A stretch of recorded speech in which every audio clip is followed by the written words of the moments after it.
আসসালামু আলাইকুম। জানিয়ে দেব এই মুহূর্তে হাতে পাওয়া সর্বশেষ ভয়ঙ্কর কিছু আন্তর্জাতিক আপডেট বাংলা সংবাদ। শুরুতেই থাকছে সংবাদ শিরোনাম।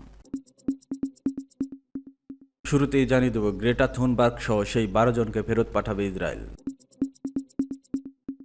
জানিয়ে দেব রণক্ষেত্র লস অ্যাঞ্জেলস, ট্রাম্পের বিরুদ্ধে ক্যালিফোর্নিয়া গভর্নরের মামলার হুমকি। এরপর রয়েছে আবার উত্তাল মণিপুর, পরিস্থিতি নিয়ন্ত্রণের চাপে প্রশাসন। সর্বশেষ থাকছে গাজাগামী ত্রাণবাহী জাহাজ আটক ইসরায়েলের, বিশ্বজুড়ে নিন্দার ঝড়। এখন শুনছিলেন সংবাদ শিরোনাম, এবার বিস্তারিত। প্রিয় দর্শক, আপনি যদি এই চ্যানেলে নতুন হয়ে থাকেন, ভিডিওটি দেখতে দেখতে চ্যানেলটি সাবস্ক্রাইব করে আমাদের সাথেই থাকুন। গ্রেটা থুনবার্গ সহ সেই 12 জনকে ফেরত পাঠাবে ইসরায়েল। গাজা অভিমুখে যাত্রা করা ত্রাণবাহী ম্যাডলিন নামের একটি জাহাজ সোমবার সকালে আটক করেছে ইসরায়েল বাহিনী। জাহাজটিতে থাকা 12 মানবাধিকার কর্মীকে নিজ নিজ দেশে ফেরত পাঠাবে বলে জানিয়েছে ইসরায়েলের পররাষ্ট্র মন্ত্রণালয়, খবর বিবিসির। আটকদের মধ্যে রয়েছে সুইডিশ পরিবেশ কর্মী গ্রেটা থুনবার্গ, ব্রাজিলিয়ান কর্মী থিয়াগো অ্যাভিলা, 6 জন ফরাসি নাগরিক, যাদের মধ্যে একজন ফরাসি ফিলিস্তিনি ইউরোপীয় সংসদ সদস্য রিমা হাসান। এছাড়াও স্পেন ও তুরস্কের নাগরিকেরাও ছিলেন। ফ্রান্সের প্রেসিডেন্ট ইমানুয়েল ম্যাক্রো ফরাসি নাগরিকদের দ্রুত দেশে ফেরানোর আহ্বান জানিয়েছে। প্রেসিডেন্ট কার্যালয়ের এক কর্মকর্তা বলেন, ফরাসি নাগরিকদের যত দ্রুত সম্ভব দেশে ফেরার অনুমতি দেওয়া হোক। অন্যদিকে তুরস্ক নৌকাটিকে আন্তর্জাতিক জলসীমায় আটকানোকে জঘন্য হামলা বলে অভিহিত করেছে। ইসরায়েল দাবি করেছে গাজা উপকূলের দিকে যাত্রার আগে একাধিকবার সতর্ক করা হলেও এ কর্মীরা নিষেধাজ্ঞা অমান্য করেছে। গাজা উপকূল বর্তমান কঠোর সামুদ্রিক অবরোধের অধীনে রয়েছে। ফ্রিডম ফ্লিটুলা কোয়ালিশনের অভিযানকে ইসরায়েল উস্কানিমূলক বলে কটাক্ষ করেছে। সংগঠনটির সহায়তা নিয়ে গাজায় যাওয়ার পরিকল্পনা করছিল, যার মূল লক্ষ্য ছিল গাজার চলমান মানবিক সংকটের বিষয়ে বিশ্বকে সচেতন করা। এর আগেও ইসরায়েল এ ধরনের বেশ কিছু জলভিত্তিক সহায়তা পাঠানোর চেষ্টা আটকে দিয়েছে। সিসিলির কাতানিয়া বন্দর থেকে 1 জুন গাজার উদ্দেশ্যে যাত্রা শুরু করে ম্যাডলিন নামের একটি জাহাজ। এতে ঔষধ, ময়দা ও শিশুদের মতো মানবিক সহায়তা সামগ্রী প্রদান করা হচ্ছিল। সোমবার সকালে জাহাজটি গাজার উপকূল থেকে প্রায় 185 কিলোমিটার দূরে পৌঁছালে ইসরায়েলি নৌবাহিনী সেটিকে আটক করে এবং যাত্রীদের মোবাইল ফোন সাগরে ফেলে দিতে বাধ্য করে। এ ঘটনায় আন্তর্জাতিক অঙ্গনে সমালোচনা ঝড় উঠেছে। বিশ্লেষকদের মতে এই ধরনের পদক্ষেপ আন্তর্জাতিক মানবাধিকার ও নৌ আইনের পরিপন্থী। রণক্ষেত্র লস অ্যাঞ্জেল, ট্রাম্পের বিরুদ্ধে ক্যালিফোর্নিয়ার গভর্নরের মামলার হুমকি। ট্রাম্প ক্ষমতায় আসার পর থেকেই আমেরিকা থেকে অবৈধ অভিবাসীদের তাড়ানোর জন্য তৎপর হয়েছেন। গত কয়েকদিনে লস অ্যাঞ্জেলেস সহ ক্যালিফোর্নিয়ার বিভিন্ন প্রান্তে ট্রাম্প প্রশাসনের অভিবাসন দপ্তরের কর্মকর্তারা হানা দেন। অনেকেই গ্রেপ্তারও করা হয়। শুক্রবার থেকে রোববার সকাল পর্যন্ত অভিবাসন দপ্তর 118 জনকে গ্রেপ্তার করেছে। ধরপাকড়ের প্রতিবাদ বিক্ষোভ শুরু হয়েছে লস অ্যাঞ্জেলসে এবং বিক্ষোভের ক্রমশ বৃদ্ধি পাচ্ছে। এই পরিস্থিতি লস অ্যাঞ্জেলস শহরে 2000 ন্যাশনাল গার্ড মোতায়েনের সিদ্ধান্ত নেয় হোয়াইট হাউস। এতে পরিস্থিতির উন্নতি হওয়া দূরে থাক, আরও অবনতি ঘটেছে। ট্রাম্পের বাহিনীর সঙ্গে সংঘাতে জড়িয়েছে বিক্ষোভকারীরা। চলছে রাবার বুলেট, কাঁদানে গ্যাস ও রাবার বুলেট। আহত হয়েছে অস্ট্রেলিয়ান এক সাংবাদিকও। লস অ্যাঞ্জেলসের আন্দোলনকারীদের হুঁশিয়ারি দিয়েছে ট্রাম্প। রোববার নিউ জার্সিতে সংবাদমাধ্যমের মুখোমুখি হয়ে ট্রাম্প বিক্ষোভকারীদের প্রসঙ্গে বলে না, আমার ছোট একটি বক্তব্য রয়েছে, তা হলো ওরা থুতু ছিটিয়েছে, আমরা মেরেছে।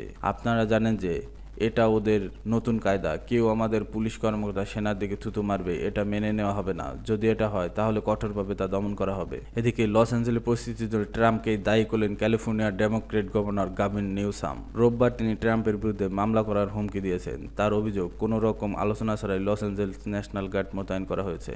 ট্রাম্পের জন্য এই পরিস্থিতি বলে মার্কিন প্রেসিডেন্টকে তোপ দাগেন নিউসাম। আবার উত্তাল মণিপুর, পরিস্থিতি নিয়ন্ত্রণের চাপে প্রশাসন। ভারতের উত্তর পূর্বাঞ্চলীয় রাজ্যে মণিপুর রাষ্ট্রপতি শাসন জারি করে সেনাবাহিনী মোতায়েনের 4 মাস পর আবার উত্তাল উঠেছে রাজধানী ইম্ফল ও আশপাশের এলাকা। বিশেষ করে আদিবাসী অধ্যুষিত পাহাড়ি অঞ্চলে গতকাল রোববার রাত থেকে উত্তেজনা ছড়িয়ে পড়ছে। রাজ্য পুলিশ আজ সোমবার জানিয়েছে, গত রাত থেকে চলা সহিংসতায় সরকারি ভবনে অগ্নিসংযোগ করা হয়েছে, যার মধ্যে ইম্ফল পশ্চিম জেলার সাব ডিভিশনাল কালেক্টর বা উপমহকুমার শাসকের অফিসেও রয়েছে। ফলে উপমহকুমা শাসকের এই অফিসে একাধিক গুরুত্বপূর্ণ নথি পুড়ে গেছে। ভবনটি আংশিকভাবে পুড়ে গেছে। এর সংখ্যাগরিষ্ঠ মেইতেই সম্প্রদায়ের সশস্ত্র সংগঠন আরামবাই টেঙ্গলের এক শীর্ষ নেতা অসীম কানন সিংহ আরও 4 জনকে অতীতের সংহিতার অভিযোগে গ্রেপ্তার করেছে পুলিশ। ভারতের একটি কেন্দ্রীয় গোয়েন্দা সংস্থা জানিয়েছে, কয়েকজনকে ইম্ফল বিমানবন্দর থেকে গ্রেপ্তার করা হয়, কিন্তু ঠিক কতজনকে গ্রেপ্তার করেছে তা নির্দিষ্টভাবে এখনও জানানো হয়নি। এই গ্রেপ্তারের ঘটনার পর গত শনিবার রাতে সর্বশেষ এই সহিংসতা শুরু হয়। কয়েকজনকে গ্রেপ্তারের বিষয়টি আজ সোমবার নিশ্চিত করেছে মণিপুর পুলিশ। সামাজিক যোগাযোগ মাধ্যমে ভেরিফাইড পেজে এক বিবৃতিতে মণিপুর পুলিশ বলেছে, 2 কেন্দ্রীয় গোয়েন্দা সংস্থা সেন্ট্রাল ব্যুরো অব ইনভেস্টিগেশন এবং ন্যাশনাল ইনভেস্টিগেশন এজেন্সির বিবৃতি থেকে জানা গেছে 40 বছর বয়সী অসীম কানন সিংহকে নানা অপরাধমূলক কাজকর্মে জড়িত থাকার অভিযোগে গ্রেপ্তার করা হয়েছে।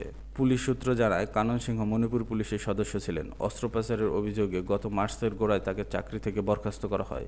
তাকে গ্রেপ্তারের পরে 7 জুন থেকে ইম্ফল উপত্যকায় উত্তাল হয়ে ওঠে। এছাড়া 6 ও 7 জুন নিরাপত্তার বাহিনীর মধ্যে মণিপুরের থৌবাল জেলার অধীনে লেইসাংথেম বাজারে সশস্ত্র মাওবাদী সংগঠন কাংলেই পাক কমিউনিটি পার্টির আরও 2 সক্রিয় সদস্যকে গ্রেপ্তার করা হয়। তারা হলেন লেইসাংথেম আমুজাও সিং এবং ইলাংবাম ওমারানি দেবী। তারা থৌবাল জেলায় চাঁদাবাজি করছিলেন। গাজাগামী ত্রাণবাহী জাহাজ আটকে ইসরায়েলের বিশ্বজুড়ে নিন্দার ঝড়। আন্তর্জাতিক জলসীমায় গাজাগামী ত্রাণবাহী জাহাজ ম্যাডলিন আটক করেছে ইসরায়েল। এতে থাকা 12 আরোহীর মধ্যে সুইডিশ জলবায়ু কর্মী গ্রেটা থুনবার্গও রয়েছে। তাদের সবাইকে আটক করে জিজ্ঞাসাবাদ করা হচ্ছে। রোববার রাতে গাজার উপকূল থেকে প্রায় 100 নটিক্যাল মাইল দূরে থাকা অবস্থায় জাহাজটিতে হানা দেয় ইসরায়েলি বাহিনী। এরপর থেকে জাহাজের সঙ্গে যোগাযোগ বিচ্ছিন্ন হয়ে যায় বলে জানিয়েছে ফ্রিডম ফ্লোটিলা কোয়ালিশন। আটককৃতদের মধ্যে ইউরোপীয় পার্লামেন্টের ফরাসি সদস্য রিমা হাসান, ফরাসি নাগরিক 5 জন, ব্রাজিল, তুরস্ক, স্পেন, নেদারল্যান্ড, জার্মানি ও আলজেরিয়ার এক সাংবাদিকও রয়েছে। এই ঘটনায় বিশ্বজুড়ে নিন্দার ঝড় উঠেছে। হামাস এক আন্তর্জাতিক আইনের স্পষ্ট লঙ্ঘন মন্তব্য করে এর জন্য ইসরায়েলকে দায়ী করেছে। রামাল্লার মানবাধিকার সংস্থা আল হাক বলেছে, ইসরায়েলের এ ধরনের নিষেধাজ্ঞার কোনো আইনগত ভিত্তি নেই। ইরান একে আন্তর্জাতিক জলসীমায় সংগঠিত জলদস্যুতা হিসেবে বর্ণনা করেছেন। তুরস্ক বলেছে, এটি আন্তর্জাতিক আইনের সুস্পষ্ট লঙ্ঘন এবং প্রমাণ করে যে ইসরায়েলের সন্ত্রাসী রাষ্ট্র হিসেবে আচরণ করছে। ফ্রান্স তার 6 নাগরিকের অবিলম্বে মুক্তির দাবি জানিয়েছে। স্পেনও ইসরায়েলি কূটনৈতিকরা তলব করেছে। অস্ট্রেলিয়ার ইহুদি কাউন্সিল এই ঘটনায় গভীর উদ্বেগ জানিয়েছে। জাতিসংঘের বিশেষ দূত ফ্রান্সেসকা আলবানিজে বলেছেন, ম্যাডলিন জাহাজকে অবিলম্বে মুক্তি দিতে হবে। অ্যামনেস্টি ইন্টারন্যাশনাল বলেছে, ইসরায়েল এভাবে আন্তর্জাতিক আইন লঙ্ঘন করেছে।